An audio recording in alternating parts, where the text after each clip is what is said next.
Hello guys, welcome to my YouTube channel. ಇವತ್ತು ನಾನು ನಿಮಗೆ ಒಂದು ಡಿಫ್ರೆಂಟ್ ಆಗಿರುವಂಥ ಬಂಗುಡೆ ಫಿಶ್ ತವಾ ಫ್ರೈ ಹೇಗೆ ಮಾಡೋದು ಅಂತ ಹೇಳ್ಕೊಡ್ತಿದ್ದೀನಿ. ಸೂಪರಾಗಿ ತುಂಬ ಡಿಫ್ರೆಂಟ್ ಆಗಿರುತ್ತೆ. ಇದು ಹೇಗೆ ಮಾಡೋದು ಮತ್ತು ಇದಕ್ಕೆ ಏನೇನು ಇಂಗ್ರೀಡಿಯೆಂಟ್ಸ್ ಬೇಕು ಅಂತ ನೋಡೋಣ. ಒಂದೆರಡು ಈರುಳ್ಳಿ ತೊಗೊಂಡಿದ್ದೀನಿ, ಕೊತ್ತಂಬರಿ, ಕರಿಬೇವು, ಶುಂಠಿ ಬೆಳ್ಳುಳ್ಳಿ, ಸಾಸಿವೆ, ಉಪ್ಪು, ಜೀರಿಗೆ, ಕಾಶ್ಮೀರಿ ಚಿಲ್ಲಿ ಪೌಡರ್, ಟರ್ಮರಿಕ್, ತೆಂಗಿನ ಎಣ್ಣೆ ತೊಗೊಂಡಿದ್ದೀನಿ ಇಲ್ಲಿ ನಾನು, ಮತ್ತು ಹುಣಸೆಹಣ್ಣಿನ ರಸ ತೊಗೊಂಡಿದ್ದೀನಿ, ಮತ್ತು 2 ಬಂಗುಡೆ ಫಿಶ್ ತೊಗೊಂಡಿದ್ದೀನಿ. ಇವಾಗ ಒಂದು ಪ್ಯಾನ್ಗೆ ಒಂದು 3ರಿಂದ 4 ಸ್ಪೂನ್ ಆಗುವಷ್ಟು ತೆಂಗಿನ ಎಣ್ಣೆ ಹಾಕ್ಕೊಳ್ತಾ ಇದ್ದೀನಿ.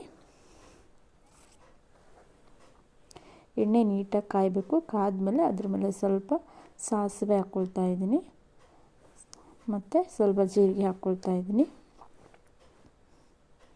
ಅದು ಸ್ವಲ್ಪ ಫ್ರೈ ಆದಮೇಲೆ ಇವಾಗ ಕಾಶ್ಮೀರಿ ಚಿಲ್ಲಿ ಪೌಡರ್ ಒಂದು 4 ಸ್ಪೂನ್ ಆಗುವಷ್ಟು ಹಾಕ್ಕೊಳ್ತಾ ಇದ್ದೀನಿ. ಮತ್ತು ನೀಟಾಗಿ ಮಿಕ್ಸ್ ಮಾಡ್ಕೋಬೇಕು. ಮಿಕ್ಸ್ ಮಾಡ್ಕೊಂಡಾದಮೇಲೆ ಇವಾಗ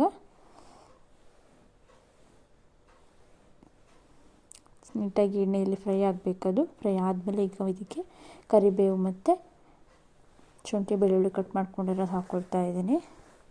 ಇದನ್ನು ಒಂದು ಸ್ವಲ್ಪ ಫ್ರೈ ಮಾಡ್ಕೋಬೇಕು.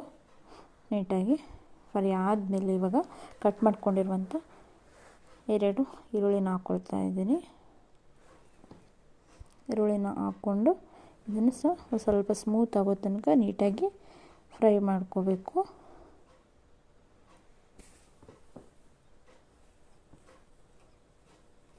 ಫ್ರೈ ಮಾಡಿಕೊಂಡು ಅದ್ರ ಮೇಲೆ ಇವಾಗ ಸ್ವಲ್ಪ ಉಪ್ಪು ಹಾಕ್ಕೊಳ್ತಾ ಇದ್ದೀನಿ. ಉಪ್ಪು ಮತ್ತು ಸ್ವಲ್ಪ ಟರ್ಮರಿಕ್ ಪೌಡರ್ ಹಾಕ್ಕೊಳ್ತಾ ಇದ್ದೀನಿ. ಟರ್ಮರಿಕ್ ಪೌಡರ್ ಮತ್ತು ಉಪ್ಪು ಹಾಕ್ಬಿಟ್ಟು ಸ್ವಲ್ಪ ನೀಟಾಗಿ ಮಿಕ್ಸ್ ಮಾಡ್ಕೋಬೇಕು. ಈಗ ಮಿಕ್ಸ್ ಮಾಡ್ಕೊಂಡು ಆದಮೇಲೆ ಇವಾಗ ಹುಣಸೆಹಣ್ಣಿನ ರಸ ತೆಗೆದಿಟ್ಕೊಂಡಿದ್ದೀನಲ್ವ ಅದನ್ನು ಹಾಕ್ಕೋಬೇಕು. ಅದನ್ನು ಹಾಕ್ಕೊಂಡು ಸ್ವಲ್ಪ ಚೆನ್ನಾಗಿ ನೀಟಾಗಿ ಫ್ರೈ ಮಾಡ್ಕೋಬೇಕು. ಮಿಕ್ಸ್ ಮಾಡಿಕೊಂಡು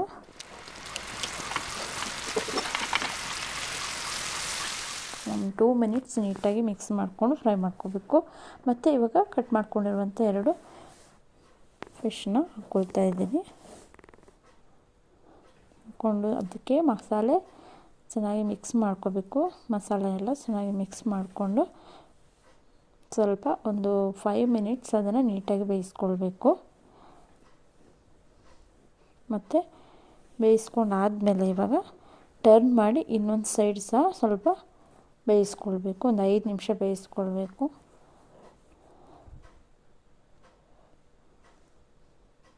ಬೇಯಿಸ್ಕೊಂಡಾದಮೇಲೆ ಕೊನೆಗೆ ಮೇಲ್ಗಡೆ ಕೊತ್ತಂಬರಿ ಸೊಪ್ಪು ಹಾಕಿದರೆ ಸೂಪರಾಗಿರುವಂಥ ಒಂದು ಫಿಶ್ ತವಾ ಫ್ರೈ, ಬಂಗುಡೆ ಫಿಶ್ ತವಾ ಫ್ರೈ ರೆಡಿಯಾಗಿದೆ.